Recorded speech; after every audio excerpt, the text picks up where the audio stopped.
So the summer is almost here, and I'm gonna go through some of the ways to make the most out of your summer, make sure that you have fun, and also get ahead on things like college admissions and schoolwork. So listen in. So as a refresher, my name is Vivian. I studied computer science at Stanford, and I raised millions of dollars to help students get into college. And the summer is an amazing time to really take a breath from school, but also start thinking about what are some of the things that you would do if you had more free time? What are some of the things that you were putting off during the school year? And what are also some of the things that you can start getting ahead on because you have so much more time?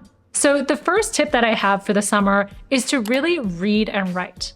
And I talk a lot about this on my channel, but later in life, you might not have as free of a summer as you do when you're in high school, where you could read amazing books that you've been putting off for a long time, or start writing for your blog or on LinkedIn. And as I've talked about before as well, building your personal brand starts to become more important as you start thinking about your future career. And the summer is a great time to start thinking about what are topics that really interest you. And remember, you don't have to publish all of the things that you write. This could just be for your own journal. One of my favorite things during the summer when I was in high school was that we actually started a book club with some of our friends, and we read a different book every couple of weeks. And we actually got our AP English Lit teacher to come to our book club and give us a mini lecture, which was super nice of him to do. And so you could actually spend your summer cold emailing people that you think would be really cool to have in your book club, or different authors who could come and speak to you. You could also just do that over Zoom. And it's a really great way to start practicing your networking and also just learn from really interesting people. And so fostering that reading and writing muscle, making sure that you're spending your time to really open your horizons. And as a follow-up to what I just mentioned, what you could start doing is also practicing your networking during the summer.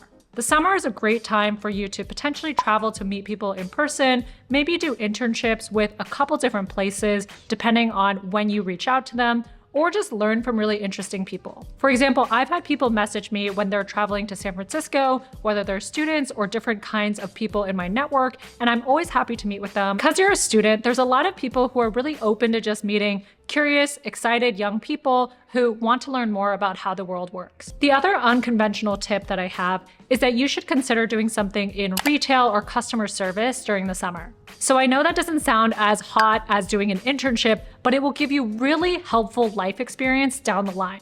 So working with a ton of people of different backgrounds, or maybe customers who are stressed out or who need extra help, can really help you down the line because you really learn how to interact with a ton of different people, and that will pay dividends in the future. So when I was in high school, I actually worked at the gift shop of the hospital that was by my school. And this was a really interesting experience because I got to meet people in some of the happiest or the most stressful times in their lives. So on a given day, I would be helping somebody pick out flowers because their wife had just given birth, or potentially somebody in their family had cancer. And it really expanded my horizons on what empathy meant, how I could meet different people who are at totally different places in life from me, and where I could meet them in the middle. And I'll be honest, some of those customers were not very nice, and that was also a really big learning experience for me. I learned how to deal with people who were having a really tough day, who I didn't really know what was going on in their life, but I had to be empathetic to make sure that they would have a good experience. And a lot of the times, the more prestigious internships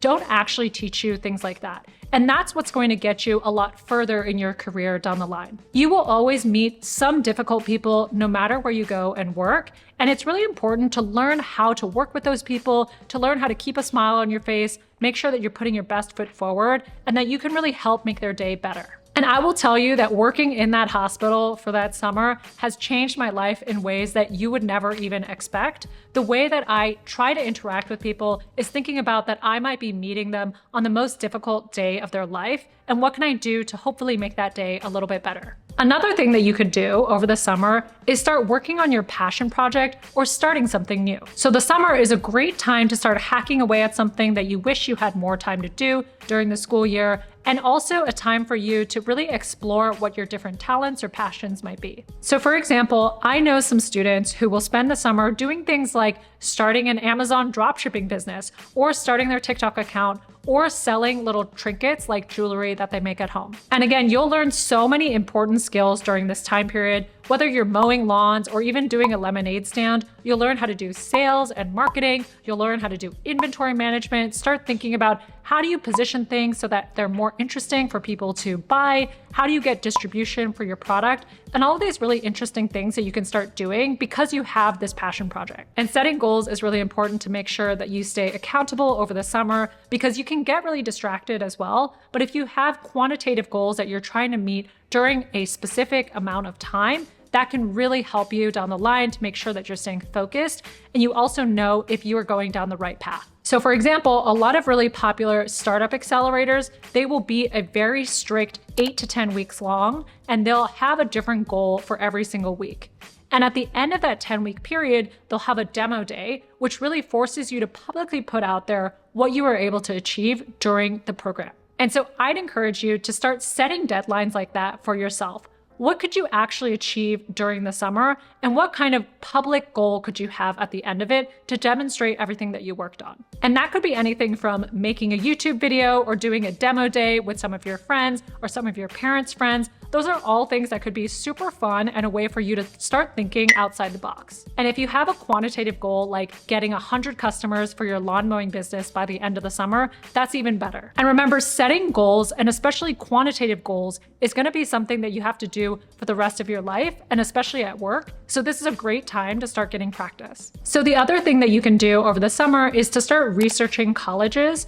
And if you are a junior, then you can also start thinking about doing college visits as well. The summer is a really great time to start thinking about what you want to do later in life, being a little introspective on what kind of college you want to go to, what kind of people you want to surround yourself with. And this is a great time to explore different campuses and what they're really known for and really figure out where you belong. So I actually didn't go on any college tours when I was in high school, and I think to a certain extent that really set me back. Actually, the only campus that I ended up touring was Stanford, and that's because I lived so close to campus. So I never visited any of the East Coast schools, and I think that really came out in my college essays because I didn't really have a strong reason for why I wanted to go to any of those campuses. Now, it worked out because I ended up going to Stanford and it was my #1 choice. But again, if you have a more deep connection with a different college, it can really help your admissions essays down the line. And if you're a junior, you can also start thinking about your college essays, start opening up the Common App and start writing out different answers to questions that you would have. And for any grade, I would really recommend taking the time over the summer to start thinking about what your resume looks like, what kind of extracurriculars you want to do during the next school year, and all of that good stuff as well to just make sure that you're set up for the next year. 3 days later. So as I was going through this footage, I realized that I forgot one major thing that you could do over the summer to make college admissions a little bit easier. And that's to start studying for your standardized tests that you want to take for colleges. And that could be anything from the SAT, the ACT, or if you're super ahead, you could even self-study for some of the AP tests. So I think that one of the best ways to study for the SAT is to really just start reading a lot and start learning different vocabulary, noticing different sentence structures of really sophisticated pieces of writing that you could read. So for example, I would actually read some of the AP English lit books over the summer, like Catcher in the Rye or The Great Gatsby. Anything that's pre-2000 will generally be a good way for you to prep for the SAT. And what you can do over the summer is start taking a mock test every week or so. Just allocate maybe about 5 to 10 hours per week and start really just building a foundation for some of these tests. And if you want to try m.acely out, which is the startup that I founded, you can check the link below for a discount code that you could use for your first month. But generally, there's a lot of free resources online, and there's a lot of things that the College Board provides as well. So you can start looking at those to get a jump start on your studying. But yeah, over the summer, you'll have a lot more free time, a lot more headspace to study for some of these tests. So I would really recommend at least looking at them and start learning how the tests work. And I know that a lot of schools say that they're test optional now, but a lot of the data is showing that they are still admitting more students who have test scores than not.